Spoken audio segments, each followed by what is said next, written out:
Hi everyone, I'm Shaylin here with Reezy. Today let's talk about first line. So the first line of a novel is at the same time a really important component of a novel and simultaneously not really something to be overthought too much.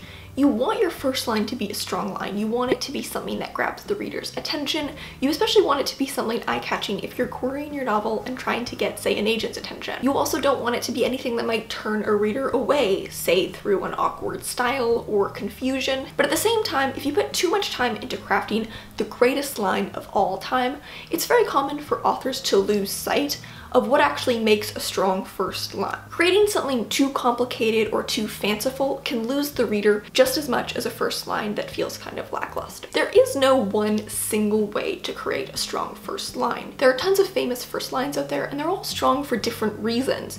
You might create a first line that's strong and engaging for a completely different reason than any of the first lines I'm going to talk about in this video. First line isn't like writing a whole piece where, say, there are a bunch of different checkboxes you need to tick off.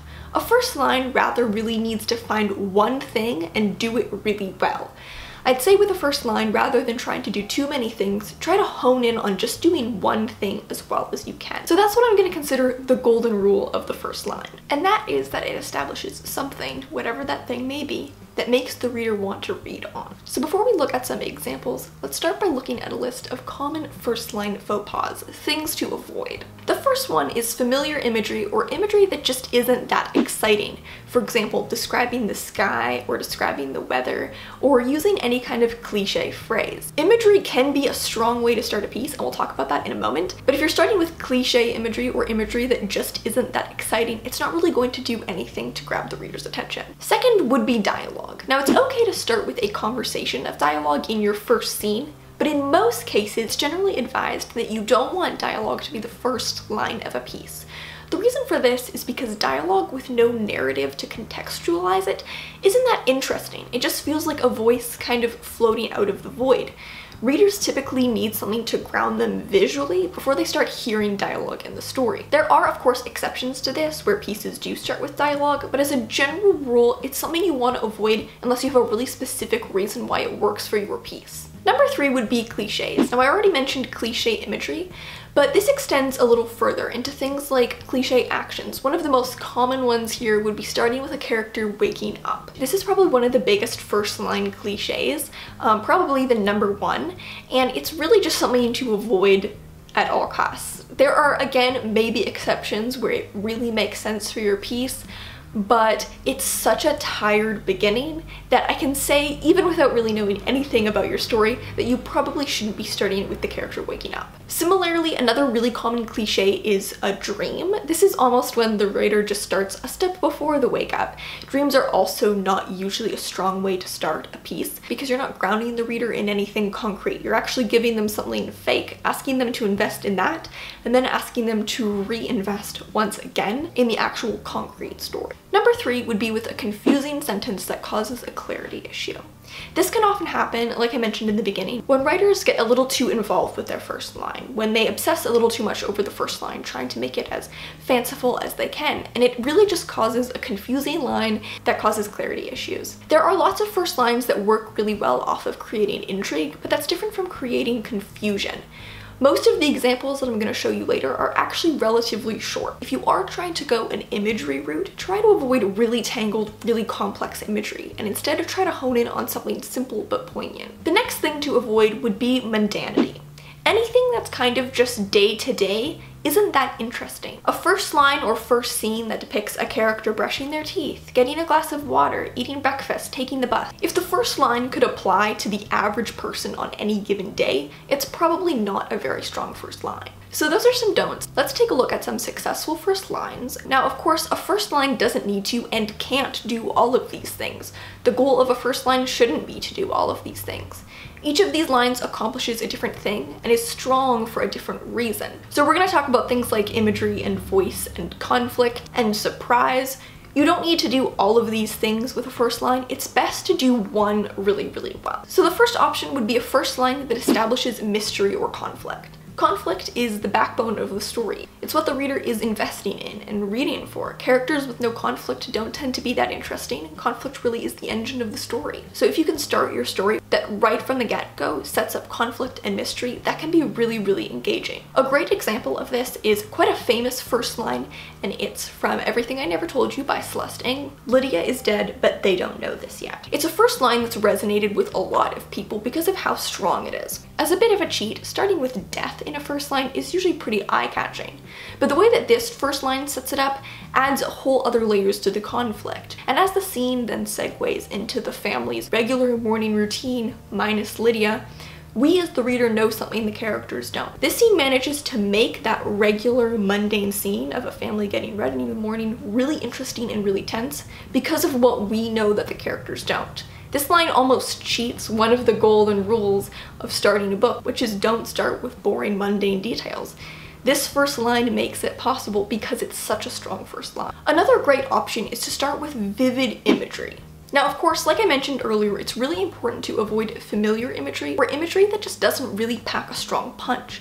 I do think this is a great option if you don't really know where to go. You don't feel like you have a strong hook in your mind, you don't have some great mystery to set up. In that case, a strong image that's central and important to the story and sets up the atmosphere of the story can be a great way to go. There are tons of examples of this that you can find, but the one that I picked is the first line of Arcadia by Lauren Groff. And I picked this one as my example because it's actually very simple. And this first line is just the woman in the river singing. There's nothing even really that fancy to the language. It's quite a simple sentence, but it's very beautiful. And even though it's told very simply, it's an interesting image that we want to know more about. Another great option is a first line that sets up a strong voice.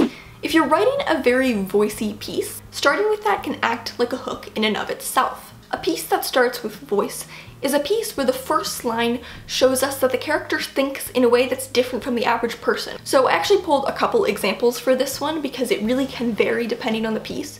So the first one is from Fever Dream by Samantha Schweblin. This is a very creepy, weird little novella, and it starts like this. They're like worms. What kind of worms? Like worms all over. It's creepy, it's weird, it's in this weird voice, it asks a lot of questions. I think this is a first line that actually checks a lot of boxes. It kind of has imagery, like we're introduced to these worms. It's not necessarily an image because we don't really get a description of the worms, but the fact that there are worms is just creepy. It definitely sets up mystery, and it also sets up voice. As soon as I read it, I was pretty much hooked. Another one that I pulled is the first line of Milkman by Anna Burns. This is an example of a bit of a longer first line, and one that I think is really effective in starting with voice. This is a book that's basically grounded in voice. The voice is one of the most central aspects to the piece, and it starts like this. The day somebody McSomebody put a gun to my breast and called me a cat and threatened to shoot me was the same day the milkman died. There's a lot going on in this sentence, but this first line manages to pack all of this into a sentence which asks a lot of questions but isn't really confusing. And the voice of the character, this long run-on sentence, she has weird names for the characters around her, really set up what ended up being the most central and engaging aspect of the entire book, which was the character's voice. That's another great way to try to think about what angle you want to take. Ask yourself what the most engaging aspect of your book is as a whole and try to hone in on that in the first line. So if your book is very setting based and there's a really rich atmosphere or setting, you might want to start with imagery. If you're writing a book that has a really complicated, engaging mystery, you might want to start with a line that introduces that. Another very successful way to start a piece is by introducing something interesting about the character. A lot of novels start with characters stating a fact about themselves, and as long as it's an interesting fact, a fact that doesn't pertain to the average person that makes us interested in the character, it can be a really strong way to start a book. One of my favorite examples of this is The Sympathizer by Viet Thanh Nguyen, which begins, I am a spy, a sleeper, a spook, a man of two faces. I don't really know what this means when I read just the first line, but I am definitely interested in the character and want to read on as a result. Now, similar to starting with something interesting about a character, you might want to start with something interesting about a relationship. This brings us to one of my favorite first lines of all time, and it's the first line of The Vegetarian by Han Kang, which goes, before my wife turned vegetarian, I'd always thought of her as completely unremarkable in every way. I love this first line for a lot of reasons. For one, I think it's actually kind of subtle. It doesn't start with anything that shocking. You know, a lot of these have started with death or something like that. This piece just starts with a man's wife going vegetarian. But what's so interesting about it is that this relatively unremarked event is treated as something so remarkable from his perspective. I think that this first line is a great example of a first line that does a lot while being relatively simple. It's a relatively simple sentence, but in that one sentence, we set up the conflict of the story, we set up the conflict in the character's relationship, we have the inciting incidents, we set up two characters, and we set up the tension going forward. This first line does so much in so few words without being overly flashy. Maybe you're not really aiming for subtlety and you just want to start with something shocking. A lot of first lines are successful because they start with a surprise or a surprising contrast. A famous example of this would be George Orwell's 1984, which begins, "It was a bright cold day in April and the clocks were striking 13. If this sentence had gone, "It was a bright cold day in April and the clocks were striking 12, it would have been kind of a flat sentence. The first half of this sentence isn't that interesting at all. We're just talking about the weather. But the sentence kind of turns us for a loop in the very last word, and that's what makes it so successful. This is a great option if you're writing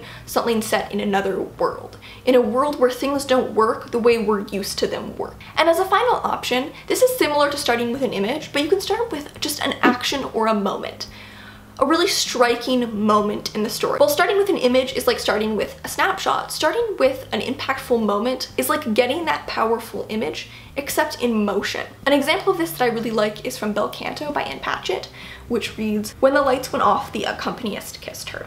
I think this is a really strong first line. Again, it's not that flashy. It's probably not a first line you're gonna remember for the rest of your life, but there's something really beautiful to it. It really fits the tone of the piece. It actually asks a lot of questions without feeling like it's asking a lot of questions. So to summarize, the main rule to consider when writing a first line is to establish something, whatever that may be, that makes the reader want to read on. You generally want to avoid familiar imagery or cliches, or really just anything mundane or lacking in excitement. A few strategies that you can take to write a strong first line would be to establish mystery or conflict, to start with a strong image, to establish an interesting character voice or an interesting detail about the character or even a character's relationship, but also begin with something just utterly strange or surprising, even if it's treated as normal within the context of the story. So those are a couple ways that you might start a novel with a first line. I would love to hear what your favorite first lines are, or what your favorite first line you've ever written is. Thank you so much for watching, and remember to subscribe and turn on notifications so you don't miss any new videos from us. We've got new writing, editing, and publishing videos